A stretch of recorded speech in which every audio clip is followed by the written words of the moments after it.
Kita merenungkan firman Tuhan. Tuhan Yesus, terima kasih pada pagi hari ini. Tuhan, izinkan kami menikmati karya-Mu yang begitu indah dalam kehidupan kami. Dan kami sungguh bersyukur karena kebaikan dan pertolongan Tuhan. Sehingga pada pagi hari ini kami diberi kesempatan untuk merenungkan firman-Mu. Terima kasih Tuhan. Di dalam nama Tuhan Yesus, haleluya. Amin. Puji Tuhan. Teman-teman, masing-masing kita punya rambut ya, seperti ibu ini. Nah, ya. Tentu kalau kita punya rambut, supaya rambut kita rapi begitu ya, kita butuh yang namanya ini, sisir. Ya. Butuh sisir. Untuk apa? Untuk mensisiri rambut kita supaya rapi. Supaya tidak berantakan. Kita butuh sisir. Nah, pertanyaannya sekarang, kalau kita yang botak atau yang gundul ya, yang tidak ada rambutnya, butuh sisir enggak kira-kira? Bagaimana? Butuh sisir enggak? Enggak perlu, Bu. Ya, ada yang bilang biar botak tapi tetap membawa sisir. Ya. Nah, ada suatu cerita ya. Di suatu daerah begitu, ada 3 anak muda yang sedang mencari pekerjaan. Maka dia datang ke suatu instansi pekerjaan, ke suatu instansi perusahaan maksud ibu ya. Ternyata di situ dia diterima sebagai sales ya, menawar-nawarkan barang. 3 pemuda ini tidak tahu perusahaan itu bergerak dalam bidang apa. Yang penting masuk saja di perusahaan itu ya, karena namanya mencari pekerjaan. Lalu ternyata di situ adalah suatu pabrik yang memproduksi sisir. Nah, ya, memproduksi sisir. Lalu bosnya bilang, kamu akan aku terima menjadi pegawai kalau kamu bisa memasarkan sisir ini supaya memasyarakat ya, supaya laku keras. Bagaimana caranya? Terserah kamu ya, berusahalah.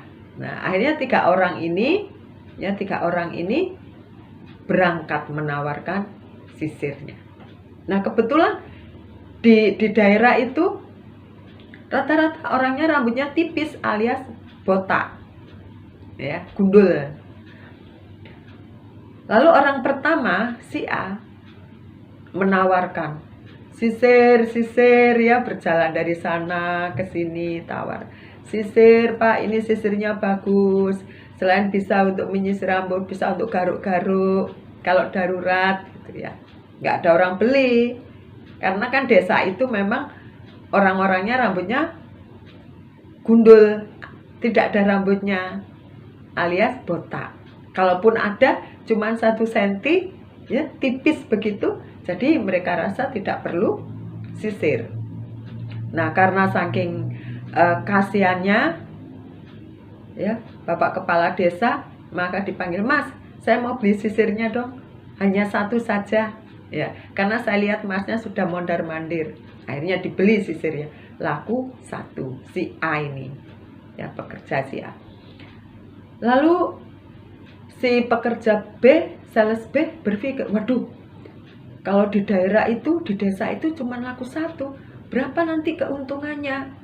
Nah, dia berpindah ke daerah lain. Dilihat, oh, di sini orangnya pada ada rambutnya tuh ya. Tapi di desa ini, untuk yang pegawai B ini, anginnya lagi kenceng ya.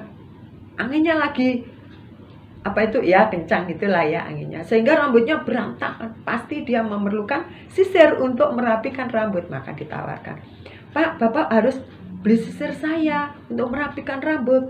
Kan anginnya, cuacanya di sini kurang bagus ya, rambutnya berantakan. Kalau yang botak nggak perlu, tapi untuk beberapa orang yang ada rambutnya perlu itu, karena cuaca di sini sangat ekstrim anginnya. Maka si pegawai si B ini, orang kedua ini ya, berhasil menjual sisir, yaitu 300 sisir. Wow, ya. Wah, tinggal orang ketiga nih. Ya, pegawai yang ketiga berpikir, wah, kalau dia berhasil menjual 300, berarti aku harus lebih dong. Nggak mungkin aku di bawah standarnya dia. Wah, dia lalu berpikir.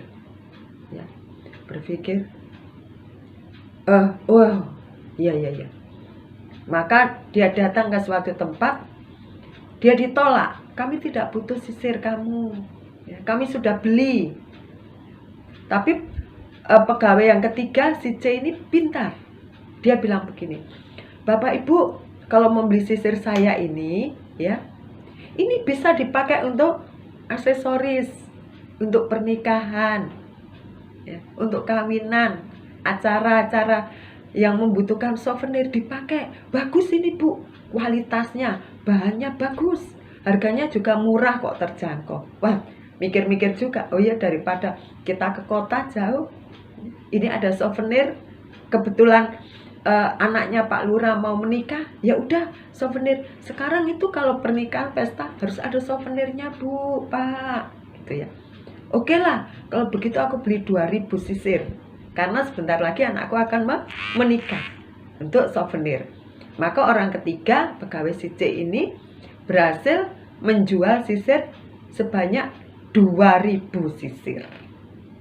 Ya, akhirnya mereka ke pabrik, ke kantor, atau ke instansi di mana mereka bekerja. Dari ketiga cerita ini, ketiga pemuda ini, ada bermacam-macam yang mereka kerjakan untuk mencapai suatu sasaran. Ya, yang pertama, dibeli hanya karena kasihan, karena sudah mondar-mandir. Yang kedua, ya, lumayan laku 300. Yang ketiga, laku 2000. Apa yang kita petik dari cerita orang-orang penjual sisir ini, teman-teman? Yaitu ada beberapa hal, ya, bahwa mereka itu, di antara mereka ada yang berhikmat. Hikmat itu apa sih? Hikmat itu adalah kemampuan untuk memahami masalah kehidupan kita sehari-hari. Di dalam Amsal 2 ayat yang ke-6 dikatakan begini, teman-teman. Karena Tuhanlah yang memberikan hikmat. Ya, karena Tuhanlah yang memberikan hikmat. Itulah pentingnya kita datang kepada Tuhan untuk melakukan segala sesuatu. Kita awali berdoa kepada Tuhan. Coba bayangkan kalau pemuda yang ketiga atau pemuda yang C ini, pegawai C, kalau tidak punya hikmat, mampukah dia menjual sisir sebanyak 2000? Gak mungkin. 300 aja sudah wow. Tetapi ini bisa menembus 2000. Semua karena Tuhan yang memberikan hikmat kepada pemuda C ini, sehingga dia bisa menjual sisirnya sebanyak 2000 sisir. Puji Tuhan. Teman-teman yang dikasihi oleh Tuhan, dalam kehidupan kita juga kita perlu yang namanya hikmat. Ya, yaitu kemampuan untuk memahami bagaimana sikap kita menghadapi segala sesuatu permasalahan dan pergumulan hidup kita. Yang masih muda pun, ibu percaya, punya masalah. Ya, kita butuh Tuhan. Kita minta kepada Tuhan, Tuhan, penuhi aku dengan hikmat-Mu. Yang pertama adalah langkahnya kita melakukan kehendak-Nya. Kita menjadi pribadi yang takut akan Tuhan. Takut akan Tuhan bukan berarti takut, tidak. Takut akan Tuhan itu melakukan perintah-Nya. Kita adakan persekutuan dengan Tuhan. Kita mau lebih dekat lagi kepada Tuhan, sehingga Tuhan memberikan hikmat kepada kita, sehingga kita juga bisa melakukan hal-hal yang itu baik menurut standarnya Tuhan dan juga manusia. Puji Tuhan, teman-teman. Semoga lewat ilustrasi penjual sisir ini kita menjadi mengerti sesungguhnya dalam hidup kita perlu yang namanya hikmat. Hikmat itu datangnya dari Tuhan, bukan dari kemampuan atau kepandaian kita.